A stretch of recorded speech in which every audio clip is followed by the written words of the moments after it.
Golden I పేరుతో అక్రమంగా తరగతులు నిర్వహిస్తున్న కళాశాలను వెంటనే సీజ్ చేయాలి.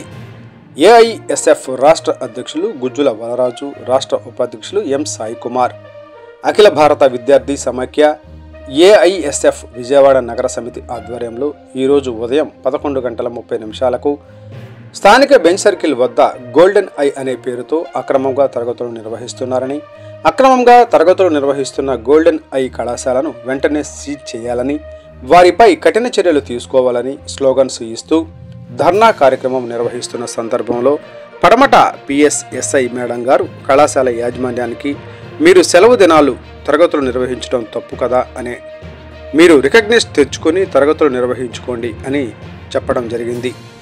ఈ సందర్భంగా ఏఐఎస్ఎఫ్ఐ రాష్ట్ర అధ్యక్షులు గుజ్జుల వలరాజు, రాష్ట్ర ఉపాధ్యక్షులు ఎం సాయి కుమార్ మాట్లాడుతూ గోల్డెన్ ఐ అనే పేరుతో అక్రమంగా తరగతులు నిర్వహిస్తున్నారు. ఈ కళాశాలకు పర్మిషన్ లేదు కదా, ఎటువంటి ఇంటర్మీడియట్ బోర్డు సూచించినటువంటి నియామకాల్లో ఒక్కటంటే ఒక్కటి కూడా లేని పరిస్థితి. కానీ ఇలాంటి కళాశాలలు విజయవాడలో కోచింగ్ సెంటర్ల పేరుతో లక్షల రూపాయలు విద్యార్థుల యొక్క తల్లిదండ్రుల దగ్గర నుంచి దోచుకుంటున్నారు. అది ముఖ్యంగా ఈ మధ్యకాలంలో పీవీపీ మాల్ ప్రక్కన ఉన్నటువంటి ఫిట్జీ కళాశాల మూతవేయడం జరిగింది.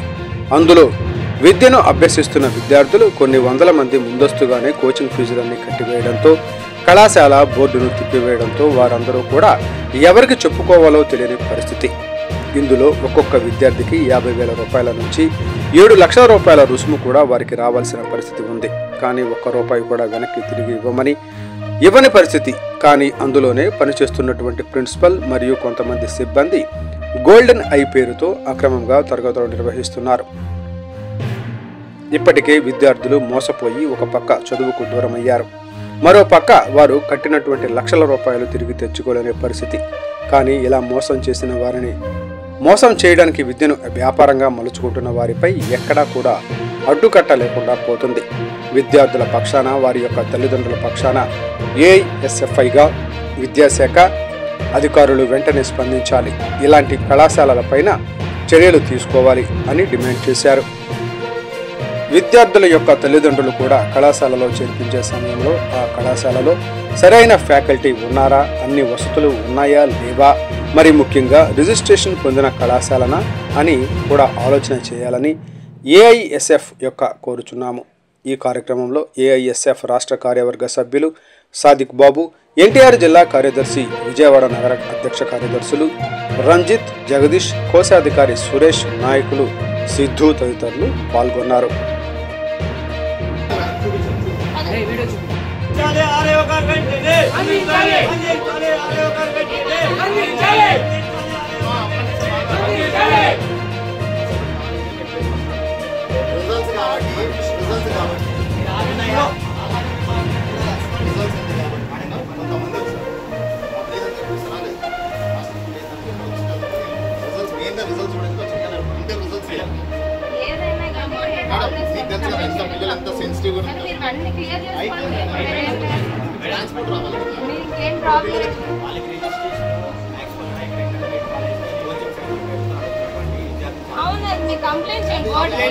ఇప్పుడు స్టూడెంట్స్ ఏం తెలియకుండా వీళ్ళు ఇట్టుకోవచ్చు, ఆ క్యాంపస్ ఈ క్యాంపస్ మార్చుకొని ఇప్పటికే పిల్లలు సమాచారం ఎక్కువ మళ్ళీ మీరు బోర్డుకి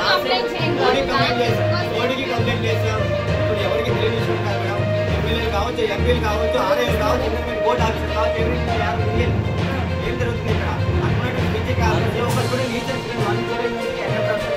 1 lakh నుంచి 7 lakh రూపాయలు రావాలి. ఆ కాలేజ్ ఎక్కేసారు బోర్డు రావాలి. అలానే ఇక్కడ కూడా అక్కడ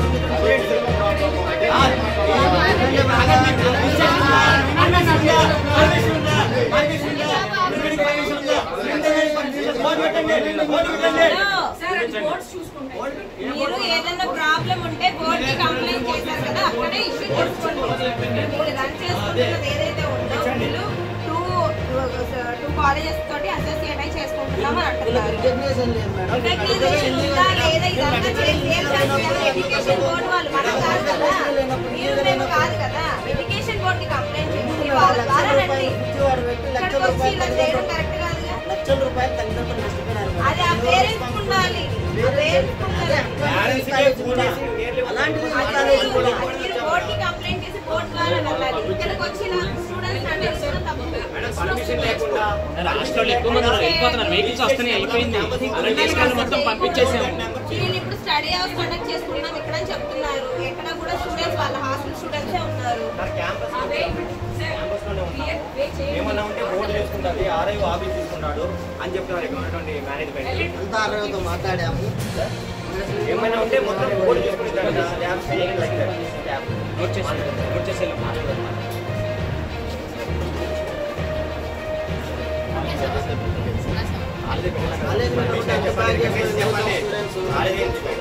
నారాయణ కూడా పెట్టారు మేడం, పిల్లలు పంపించి వచ్చాం. వాళ్ళు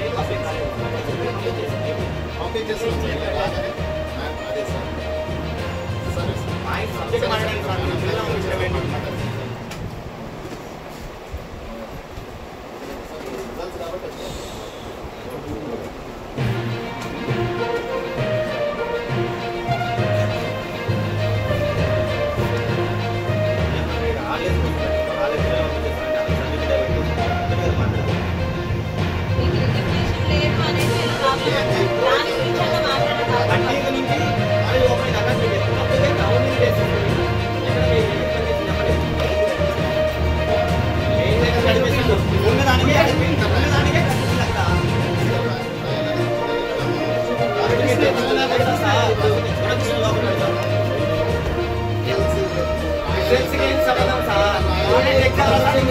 కూడా